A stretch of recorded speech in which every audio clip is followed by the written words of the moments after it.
extract, and then we'll have to go and extract. So refresh all extracts. This is the way by which it will refresh all the extract values. Okay. So now you see that since this was not in the data source, we don't have this row, but it's appearing in extract. So for that, we'll go over here to refresh all extracts. It's asking me, okay, which one? So it's saying me that the following extract will be refreshed. I'm saying, okay, refresh it. So it refreshes it for me, and then let's see what happens. So bingo, this last row has been removed. So this is how you'll refresh your data which has been loaded in the extract workbook for Tableau.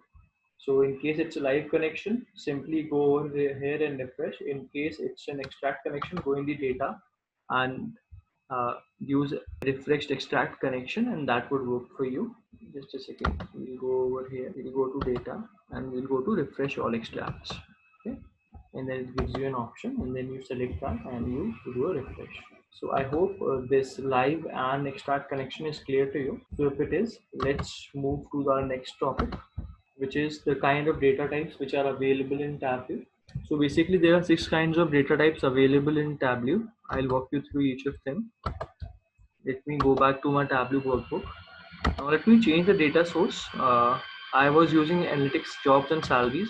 Now I also have the sample superstore data source. So I'm switching over to that data source. So you can see over here in the same Tableau workbook, I can have multiple data sources and I need not connect them.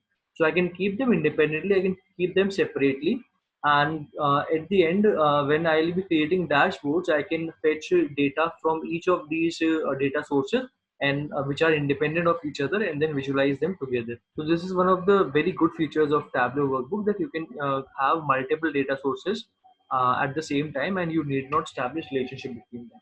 Okay, so over here if you check the various fields which I have in sample superstore dataset, you will see there are 6 types of fields. First is categorical field, which is also known as measures, which are nothing but the categories or the various fields which have alphabetical or the categorical values. Like countries have names, cities also have names. Like so, category, this is furniture, office supplies, and technology. These are 3 categories. So all the data records fall in any one of these 3 categories. So this data type is known as categorical, or you can say it's dimension. This data source is known as dimension.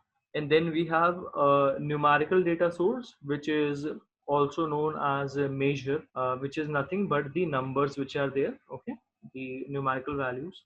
Then the third data source is of location. These cities, these countries, they have a particular geographical location, so they are known as geofields. Then the fourth type of field is the date field. We have got this date over here. This is the date field. Then the fifth kind of field which I have is the date and time field. So I'll create a date and time field for you right away, and then I'll show you how it looks like. So let me go to the data source. Yeah, so instead of going to data source and changing, I can change it right away over here also.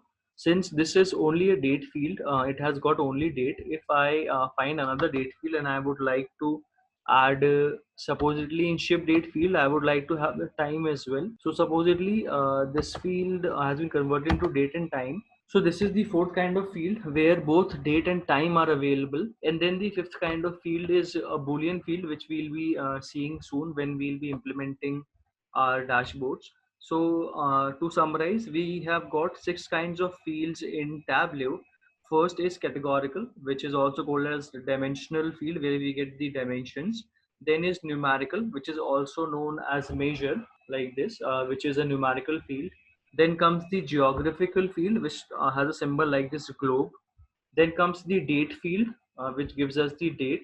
Then comes the date and time field, which has got, along with calendar, it has got a small watch over here. Apart from these 5 fields, we also have a Boolean field, which is basically just a yes or a no sort of thing.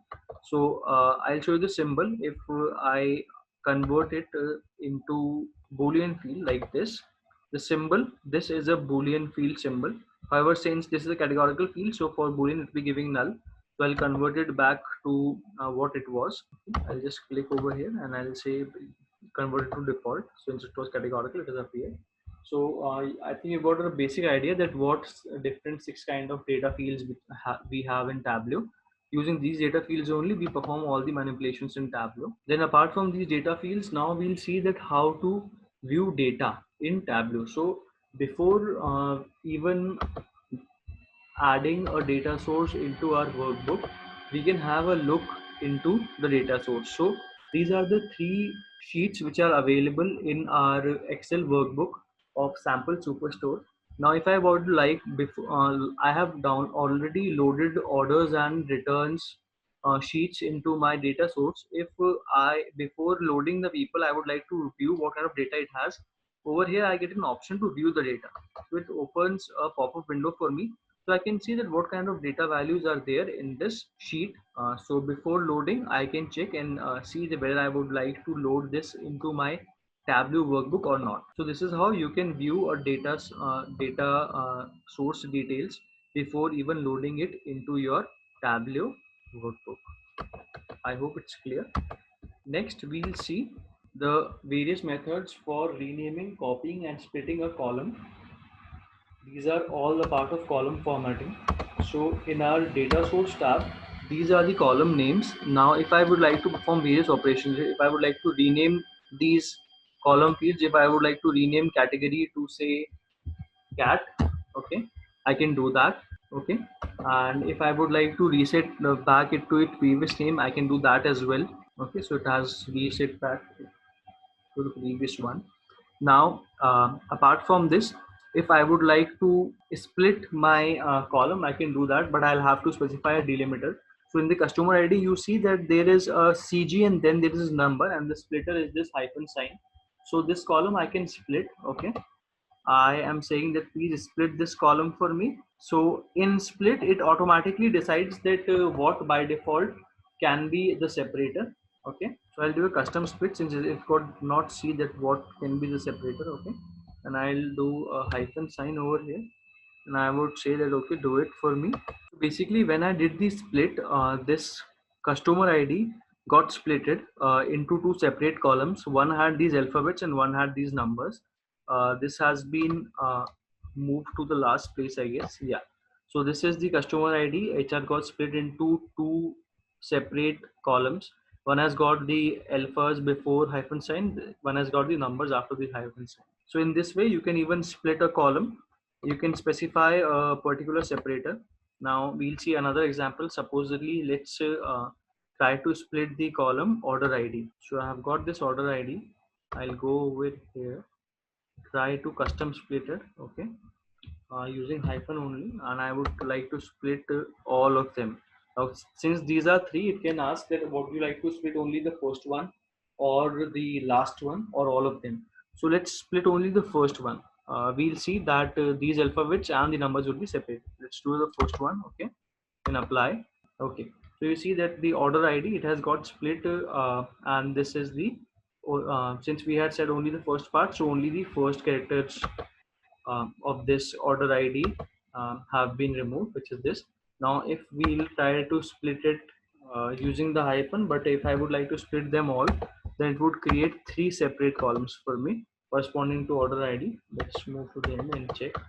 So corresponding to order ID, it has, this was created previously only, this new and this based on the latest split we did. The single column of split ID has been split into three parts, and they have been separated using hyphen. So I think the various operations which we can perform on columns are clear to you. So apart from splitting the columns and renaming them, we also have an option to copy the column values, or for that matter, we can copy the entire dataset which we have. So if I would like to copy the particular column, say category, first of all, I'll rename it to what its previous name was, category. Now, if I want to copy all its values, I'll just press copy values. I'll go to the Excel sheet where I would like to place these values. Okay. Supposedly, it is the sample store data that I have. Now over here in this sheet, if I would like to add Now over here in this sheet, if I would like to add one more column where I can paste the value of category, I can do that. See, I had copied it from there and I can easily control means what all I copied over here, I just wrote control V and all the values got copied. So I would remove it as of now since I don't want to copy, it's already there. Let's move back to our Tableau worksheet. So these were the few operations we could perform on the columns within the data source tab. That is renaming the columns, splitting the columns based on some pre-existing conditions, and then copying the column values. We can also copy the entire data set and paste it at the location. Next, we see the measure names and values. So basically, whenever we are importing a data set into the Tableau worksheet, along with that, 5 new fields are created by default, which is measure names and latitude, longitude, number of records, and measure values. So all of these are generated by default whenever we are importing a data source value into our Tableau worksheet, and the way of understanding, like the way of identifying that which 5 are the fields which have got auto generated when we had imported the data set into the Tableau worksheet are these 5 fields. They are having font as italic, so it's a field generated containing names of each measure. Okay, so these 5 fields: measure names, measure values, number of records, latitude and longitude, are automatically generated. And the best way of understanding the fields which are automatically generated are they are having a font as italics. Now we'll see their relevance for each of them.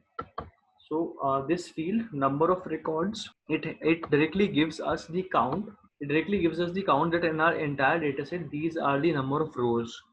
Now if I would like to see compare them based on some value I have, supposedly I would like to see them based on this segment. Okay, if I say segment, then in segment wise if I go, then based on number of records in customer, the total number of records which have segment as customer are these. The total number of records in our data source which have segment as corporate are these, and the total number of records in our data set which have segment as home office are these.